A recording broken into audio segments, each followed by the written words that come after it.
amigas internautas. Olha eu aqui de volta em mais um programa, aqui na Web TV São Caetano, Assunto de Mulher.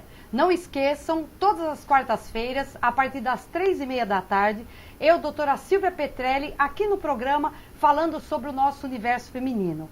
Então não esqueçam, cliquem em contato pelo Facebook e envie suas perguntas que responderei aqui no programa e envie também para o meu convidado.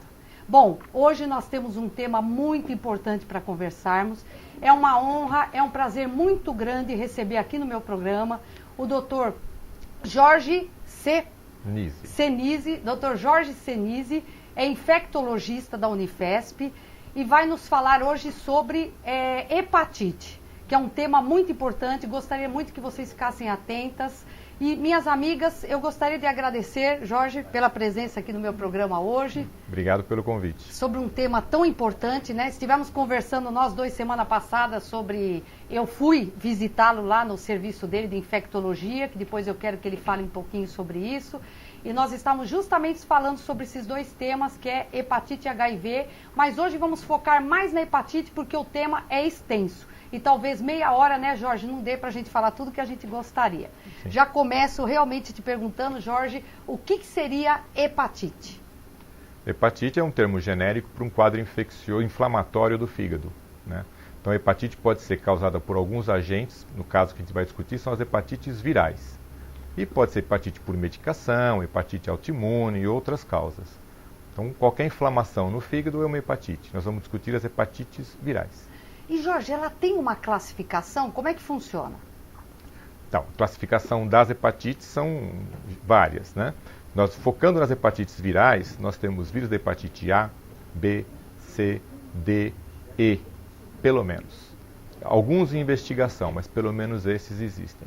A hepatite A, transmissão é fecal-oral, ou seja, a gente come o vírus através de água contaminada, alimentos contaminados principalmente. A hepatite A não evolui para cronificação, então ela normalmente, na maior parte das vezes, ela cura sem medicação, sem nada, pela própria imunidade. A hepatite B, ela é transmitida por contato com sangue, principalmente, e também através de relação sexual. Ela é considerada hoje uma doença sexualmente transmissível. E ela cronifica em 10%, ela cura em 90% quando é adquirida na idade adulta. Uma coisa legal de hepatite B é lembrar que ela transmite da mãe para o feto, porque a gente acha que quando a criança nasce, ela ganha vacina e gama-globulina e ela está protegida. E não é bem verdade, depende do tipo de hepatite que a mãe tem, depende da carga viral do vírus da hepatite B que a mãe tem. Junto com a hepatite B, em alguns lugares, aparece a hepatite D, que é a chamada hepatite delta. Ela só existe para quem tem hepatite B. Ela é mais importante na região amazônica, em grande quantidade tem no Brasil, e na nossa área que a prevalência é muito baixa. Quem não tem hepatite B crônica não vai ter hepatite delta, né? Daí vem a hepatite C, que a transmissão é através de contato com sangue, a transmissão sexual é desprezível, em torno de 1%, e também pode transmitir da mãe grávida para o seu filho em torno de 3 a 5%. E a hepatite E se comporta como uma hepatite A. Ela é adquirida através de ingestão de alimentos ou água contaminada. Também ela não evolui para a forma crônica, mas ela tem um diferencial da importante. Quando ela aparece em mulheres grávidas, tem um risco muito grande de evoluir para formas fulminantes. E pode levar a um quadro de insuficiência hepática grave que pode levar a óbito. E realmente, Jorge, elas têm muita dificuldade em saber, elas gostam de saber a diferença entre uma e outra. E me fala um pouquinho, Jorge, quase essas hepatites, elas não têm sintomas, né? Na maior parte das vezes, não. Quem fica com o olho amarelo, né, 10%. Isso vale para A, isso vale para B, para C até mais. Então, a grande maioria das hepatites são assintomáticas, quer dizer, a pessoa tem e não sabe nada. Isso é de risco muito grande, porque as que vão evoluir para a forma crônica, por exemplo, a hepatite C, 90%, 85% a 90% de quem entra em contato com o vírus evolui para a forma crônica. E essas pessoas não sabem, não sentem nada. Daí o que acontece? Elas vão descobrir depois de 25, 30 anos, quando já estão com cirrose hepática ou com câncer no fígado. Jorge, às vezes eu falo, né? Eu vou pedir os pré-operatórios para alguma cirurgia, né? Ou ginecológico, de mama, e às vezes é um achado de exame, né? E a paciente não tem sintomatologia nenhuma. Muitas vezes o que a gente acabou observando é que muitos pacientes, tanto mulheres quanto homens, eles chegam até o infectologista porque no exame de rotina a plaqueta estava baixa. Então manda para o hematologista primeiro, o hematologista manda para o infectologista e a plaqueta baixa normalmente já é uma manifestação de quem está com cirrose hepática. Daí já é uma infecção avançada, mais difícil de tratar. Aqui no seu serviço, até gostaria que você falasse um pouquinho sobre isso, Jorge, você recebe muitos casos ainda hoje, com tanto, né, veículo que nós temos para divulgação, você recebe muitos casos ainda? Vamos voltar um pouquinho. Hepatite C é uma coisa que está nova, né? É uma coisa que está nova. A busca ativa é a forma mais importante de se achar esses pacientes, porque nem todo mundo tem a noção de que pode estar infectado e que isso pode ser um risco. Então existem várias campanhas feitas em supermercado, em metrô, em trem, em estação de trem, captando essas pessoas, e essas pessoas são encaminhadas para o nosso centro aqui. Já fizemos também busca ativa em universidade, em fábricas, com essa finalidade. A grande mensagem, já que você está num programa que você tem muita gente assistindo, é: todo mundo precisa fazer sorologia para hepatite C e hepatite B. Porque só vai saber se tem ou não desse jeito. Jorge, temos uma pergunta aqui de uma internauta para você. Marisa de São Caetano, ela gostaria de saber: meu marido está com hepatite B. Quais são os cuidados que eu devo ter em casa? Boa pergunta, Marisa. Muito bem. A hepatite B depende muito da quantidade de carga viral que ele tem, quantidade de vírus. Mas a transmissão da hepatite B, ela pode ser por via sexual. Então, portanto, o parceiro, que no caso é ela, a esposa, deve estar vacinada, certo? Para evitar o risco de transmissão. Então, a vacina para hepatite B tem que ser uma coisa hoje de rotina para reduzir as pessoas infectadas. E, basicamente, em casa, fora a parceira sexual, que é ela, a esposa, é cuidado com sangue. Então, alicate de unha, aparelho de barbear, escova de dente, tudo isso tem que ser individual.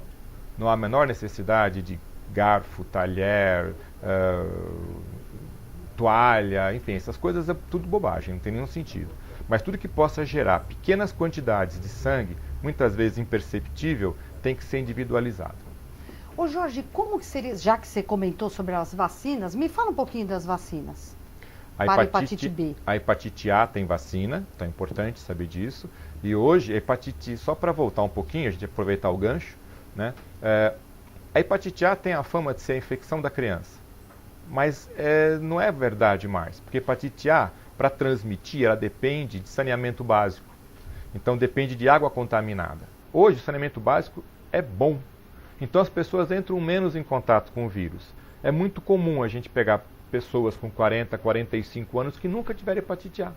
Portanto, precisa vacinar. Porque hepatite A na idade adulta ela é mais sintomática, ela pode deixar o indivíduo fora do trabalho e, excepcionalmente, como exceção, pode também evoluir para a forma fulminante. Mas é exceção. Então, quem tiver possibilidade, faça sorologia para hepatite A também. Se nunca teve contato, vacina. A hepatite B, a vacina são 3 doses. É 0, 30, 180 dias. E essa vacina é extremamente simples, sem efeitos colaterais nenhum significativo, a não ser um pouco de dor local. E é muito boa. Funciona muito bem. A maior parte das pessoas ela fica realmente imune. Quanto tempo depois, Jorge, eu posso repetir o exame para saber se eu estou imune contra a hepatite B? A hepatite B, depois que se toma a segunda dose, existe a chance de soroconversão de 62% mais ou menos. O adequado é fazer depois da segunda dose só por farra, quem puder. Quem não puder, espera a terceira dose com 6 meses, que aí já aumenta para mais de 96%, 97%. Se caso não imunizou, como que você preconiza? Na realidade, a maior parte das vezes imuniza sim. Algumas situações, como o indivíduo co-infectado com HIV, alguém que tem alguma depressão imunológica, existem possibilidades de se fazer dose dobrada em cada dose de vacina. Então, o co-infectado não pode tomar uma dose normal, tem que tomar uma dose duplicada. aumenta a chance de fazer a soroconversão. E nesse período, se eu estou imune, quanto tempo depois eu preciso tomar uma nova vacina? Tem esse período ou não há necessidade? Não. Depende do título que a gente tem de anticorpo. Tem gente que tomou a vacina, vai ficar com imunidade para sempre. Ô Jorge, e com relação ainda à vacina da hepatite C? Ainda não tem estudos? Então, mas difícil. O vírus é muito esperto. Quando ele entra no organismo da gente, ele põe uma capa de gordura que é nossa, que é a gordura ruim, que é o LDL, e ele se disfarça do nosso sistema imunológico, né? Além disso, ele erra muito, ele multiplica muito rápido e ele faz vários tipos de mudanças. Então, é um vírus que faz muita mutação, tem muita variável entre a população viral. A princípio, ainda é difícil. Jorge, tem mais uma pergunta aqui de uma internauta para você. Francisca de São Bernardo, ela gostaria de saber. Meu filho teve hepatite A quando criança. Ele já tomou as vacinas e hoje tem 20 anos. Ele corre algum risco de ter contraído a doença? Se ele já teve hepatite A, ele não vai ter mais. A hepatite A, ela dá imunidade permanente. Né? Então, se ele teve hepatite A, não terá mais hepatite A. Mas lembrar que ele pode ter a B, pode ter a C, né? Mas A não. Minhas queridas amigas internautas, vamos para um breve intervalo que voltarei logo em seguir com o quadro E aí, doutora? E com esse bate-papo gostoso aqui com o nosso colega Jorge. Até mais.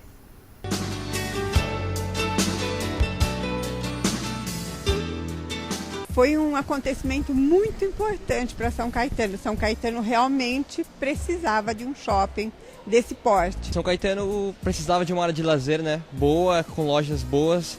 E aqui a gente encontra tudo isso, essa variedade. Eu acho que foi muito bom a construção do Parque Shopping São Caetano.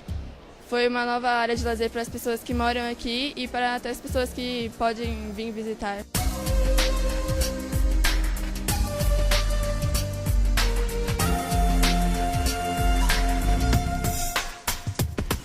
Há 2 anos, São Caetano ganhou um novo bairro e um novo shopping. No Espaço Cerâmica, nasceu o Parque Shopping São Caetano. A cidade de São Caetano, ela necessitava um shopping à altura de sua população. São 218 lojas, sendo 15 âncoras e mega lojas distribuídas em 2 pisos. Um dos destaques é a presença de grifes que não estavam na região do ABC. Tem lojas do exterior, que é bom para as pessoas que não tem tanto tempo de viajar. Tem bastante loja para todos os estilos, todos os gostos. Acho que você pode encontrar tudo aqui no Parque Shopping São Caetano.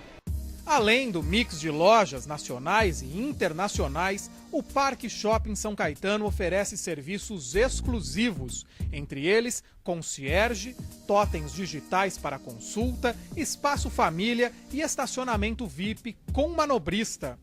Quem frequenta o melhor shopping da região merece todo esse capricho. Nós tínhamos que ir para São Paulo, para São Bernardo, Santo André, agora a gente está bem representado.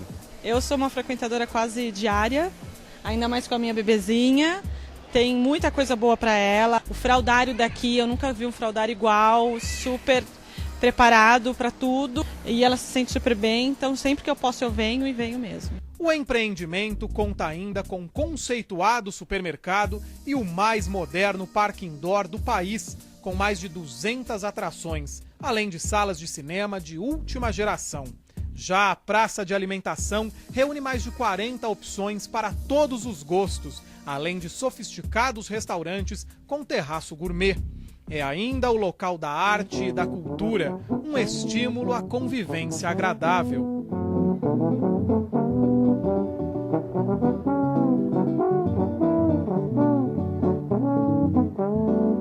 Vem a família inteira, a gente curte muito o shopping.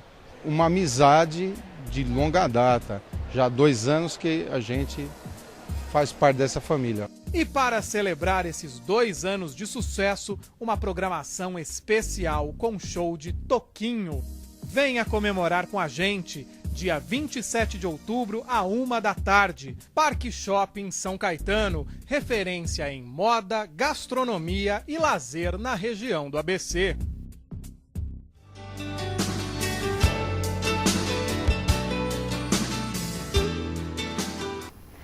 Queridas amigas, após esse breve intervalo, eu aqui de volta com o quadro. E aí, doutora?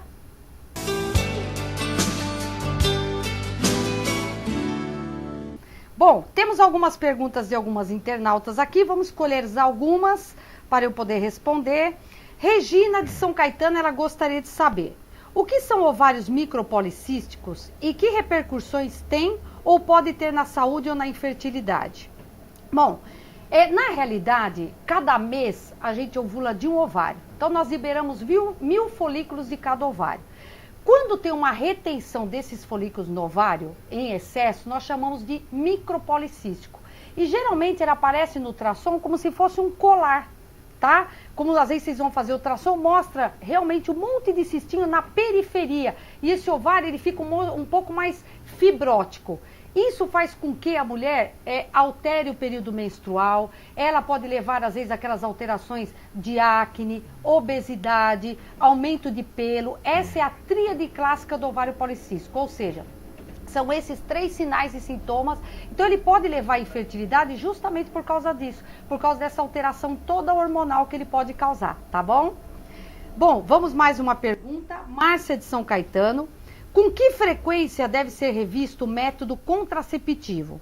Eu posso usar durante longos períodos o mesmo método? Sim, Márcia, hoje em dia, com as pílulas de baixa dosagem hormonal e muito bem indicadas, não há necessidade de trocar o método se você não tiver nenhuma alteração com ele. Então, geralmente, quando chega no consultório, doutora, eu não me dei bem porque eu acho que está tendo uma retenção de líquido, eu continuo irritada, meu ciclo hormonal não está regulando minha menstruação, eu continuo com cólica menstrual. Então, nesses casos, realmente acaba que eu troco, mas não há necessidade se você estiver indo bem com o seu método contraceptivo, tá bom? Vamos fazer mais uma perguntinha aqui. Juliana de Santo André, ela gostaria de saber: é verdade que o DIU não deve ser usado por quem ainda não teve filhos? Bom, Juliana, boa pergunta. Eu realmente não preconizo para aquelas que nunca gestaram, porque na realidade o DIU é um método que você coloca aquele aparelhinho lá no fundo do útero e ele sofre uma reação inflamatória. Então isso a gente gosta de deixar às vezes para aquelas pacientes que já tiveram uma gestação, tá? Não que hoje em dia tem o DIU de progesterona, que faz com que a mulher não menstrua. Por que é importante saber? Porque o único DIU que não contém hormônio é o DIU de cobre. Então, ele vai continuar com o mesmo ciclo hormonal. Se você tiver muita cólica menstrual, se você tiver muito irregularidade menstrual, muito sangramento, ele vai continuar do mesmo jeito, tá? Mas eu, particularmente, não gosto de colocar DIU em mulheres nulíparas, ou seja, aquelas que nunca tiveram filhos, tá bom? Vamos fazer mais uma perguntinha aqui. Tem várias perguntas de amigas internautas. Pamela de São Bernardo, ela gostaria de saber: o que marca o início da menopausa e quando ela é considerada precoce? Veja, a menopausa o climatério nós chamamos, é aquele período que já começa com o ciclo irregular. E isso, às vezes, a mulher pode ter 10 anos antes da menopausa. Então, a menopausa é a parada da menstruação no período de 1 ano. E ela começa com aquelas sintomatologias de ondas de calor, secura vaginal, secura da pele, irritabilidade. Qual que é a faixa etária mais comum? Seria dos 48 a 51, 52 anos. Quando é antes dos 40 anos, isso a gente chama de precoce. Por quê? Porque o ovário já começa a entrar em falência ovariana, ele já começa a ter alteração hormonal nesse ovário, tá? Então é importante procurar seu ginecologista para ele poder avaliar corretamente, ver qual que é o melhor tratamento e solicitar os exames necessários, tá bom? Bom, estou voltando agora, porque como o nosso tema é extenso, é vasto, eu quero que o Jorge fale muito mais pra gente ainda, aproveitando essa segunda parte do nosso programa. Eu quero que ele fale um pouquinho mais das hepatites, dos sinais e sintomas, do tratamento. Gostaria, Jorge, que você falasse mais pra gente. Quer que eu fale sobre hepatite C? Pode falar, isso. Pode falar sobre hepatite C. Não, eu acho que é interessante falar que a hepatite C, na realidade, é o que eu falei. Hoje precisa fazer teste. Tem muito menos gente sendo tratada do que deveria. Então, tem muita gente infectada que não sabe. A hepatite C no mundo tem aproximadamente 180 milhões de pessoas infectadas, né? Então, nós precisamos descobrir essas pessoas para tratar essas pessoas de forma adequada. É interessante o conceito que a maior parte das pessoas que chegam no nosso serviço fala assim: olha, hepatite não tem tratamento. Eu vou tratar só para controlar. falso. Hepatite C tem tratamento sim, e o tratamento é a cura. Chama-se resposta virológica sustentada, né? Para a hepatite C existem vários tipos de vírus. A gente chama de genótipo. Então tem o vírus genótipo 1, 2, 3, 4, com certeza 7 já tem lugares descobrindo mais do que 7. No Brasil e no mundo, o tipo 1 é o mais comum. No Brasil tem 4 mais frequentes. É o tipo 1, depois o tipo 3, depois o tipo 2, depois o tipo 4. O tratamento convencional, ele é interferon mais ribavirina. Interferon é uma injeçãozinha subcutânea como se fosse insulina, toma uma vez por semana, e ribavirina comprimidinhos que tomam todo dia, na faixa de 4 a 5 comprimidos por dia com intervalo de 12 horas, 2 de manhã, 2 à noite, ou 3 de manhã e 2 à noite. E esse tratamento ele varia entre 24 para genótipo 2 e 3 e 48 para genótipo 1 e 4. Então, tem cura. É interessante lembrar que para genótipo 1 tem drogas novas. Tem 2 drogas novas que são usadas já no mundo há algum tempo, já há uns 2 anos.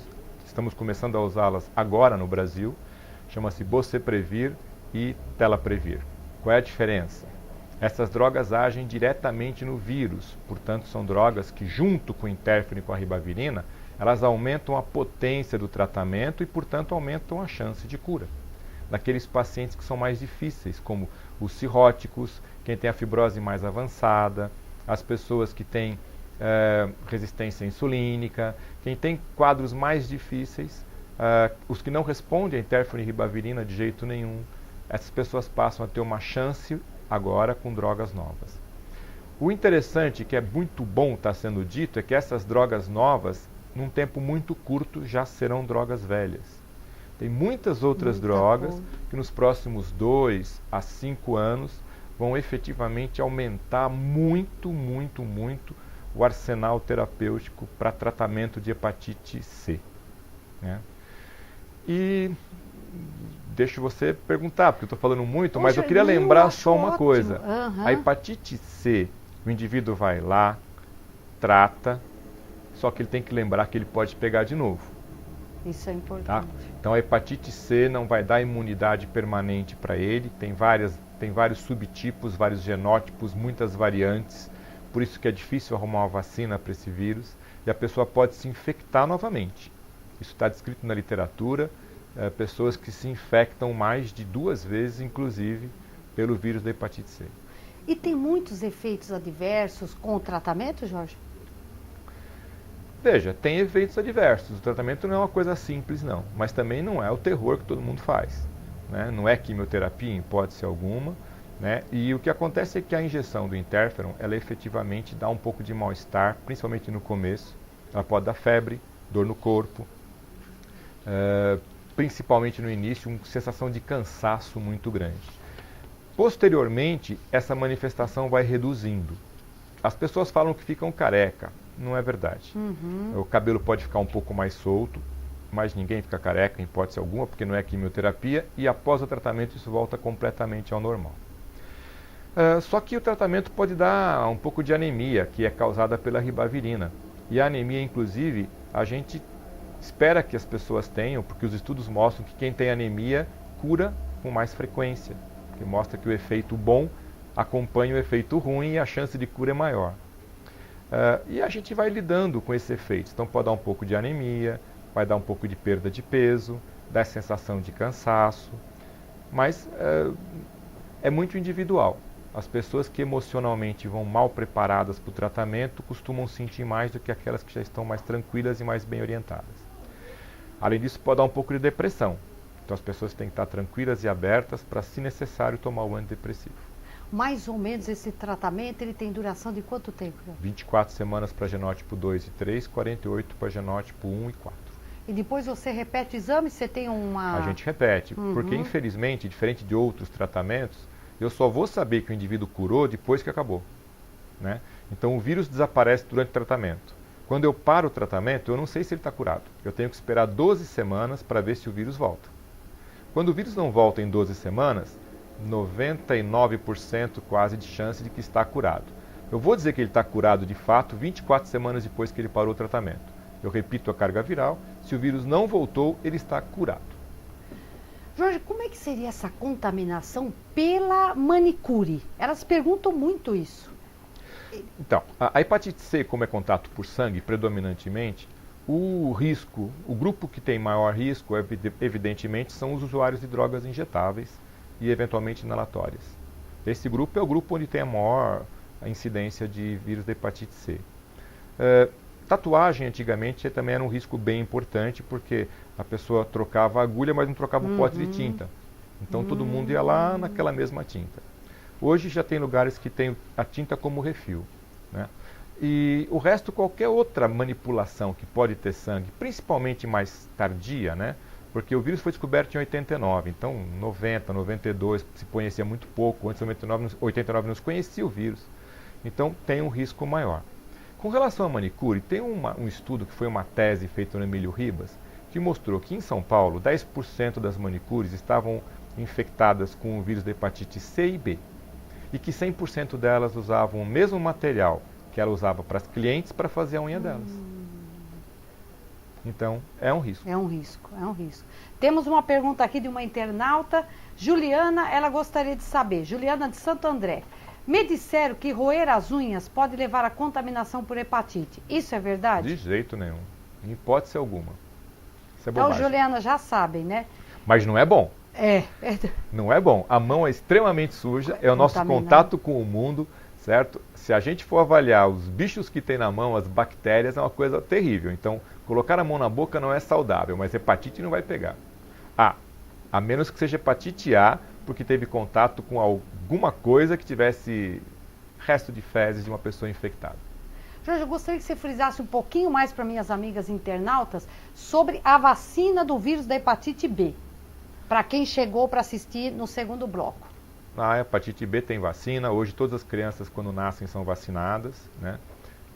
Só que tem muita gente que não foi vacinada, porque a vacinação para criança deve ter o quê? 10, 12, 15 anos no máximo. Então as pessoas têm que procurar um centro de saúde, fazer o teste da hepatite B. Ela está suscetível, quer dizer, nunca entrou em contato com o vírus, porque tem algumas pessoas que não sabem, já tiveram hepatite e curaram, né? Mas aquelas que fazem o teste e nunca entraram em contato com o vírus da hepatite B, elas devem vacinar, é gratuito, posto de saúde, certo? São 3 doses. Momento 0, 30 dias, 180 dias depois. E a cobertura, a eficácia é muito grande. Jorge, me fala um pouquinho de você, seu trabalho aqui em São Caetano. Eu sei que você trabalha na infectologia, no bairro Fundação. Eu gostaria que você falasse um pouquinho, divulgasse um pouco o seu trabalho. Então, nós trabalhamos aqui no CEPAD. O CEPAD é um centro de prevenção e assistência a doenças infecciosas. E nós começamos lá um centro de hepatite há uns 6 anos, 7 anos. E nós temos um grupo multidisciplinar que atende as pessoas com hepatite. Então, por exemplo, se alguém tiver alguma dúvida, mora aqui em São Caetano, perto do centro CEPAD, que fica lá no bairro do Engenho, e quiser procurar, quero fazer um teste, é só ir lá? Vai lá, fala, olha, eu estou preocupado, eu não sei se eu já tive ou não. Não tem que ficar preocupado, não precisa de receita, não precisa de nada. Ótimo. Só precisa da vontade de querer saber. Chega lá que nós estamos lá para justamente atender. Vai ser feito um teste de triagem, se tiver qualquer coisa passa com o médico, por um acaso sou eu, ou a Claudinha que vamos estar atendendo essa parte de hepatite, para ter orientação e para estar sendo avaliada. Lá a gente atende hepatite, a gente hipertrofiou um centro para hepatite, porque tinha muita demanda, muita gente com hepatite, nós acabamos virando uma certa referência além de São Caetano, né? Isso é uma coisa muito bacana. Mas nós temos um grupo muito grande lá, nós temos odontologista, nós temos psicólogo, nós temos nutricionista, nós temos assistente social, nós temos uma enfermeira que está dando apoio para todo mundo lá. Nós temos um grupo muito grande que dá uma assistência multidisciplinar, que é o que é mais importante para atender uma pessoa que tem hepatite. Bom, então, gente, o CEPAD, eles atendem de segunda a sexta-feira, das 7 às 19 horas, na Avenida Dr. Rodrigues Alves, 93, bairro Fundação. Para informações, ligue no número 160, 106. Minhas queridas amigas internautas, que pena que o tempo é curto. Fica aqui o convite para o meu amigo e colega Jorge para voltar para falar um pouquinho para a gente sobre HIV, que é um tema também muito importante para nós. E eu gostaria de agradecer aqui mais uma vez sua presença, Jorge, e já fica o convite para retornar. Obrigado pelo convite, foi muito bom participar desse bate-papo. Gostei, eu estou à disposição. Eu que agradeço. Obrigada.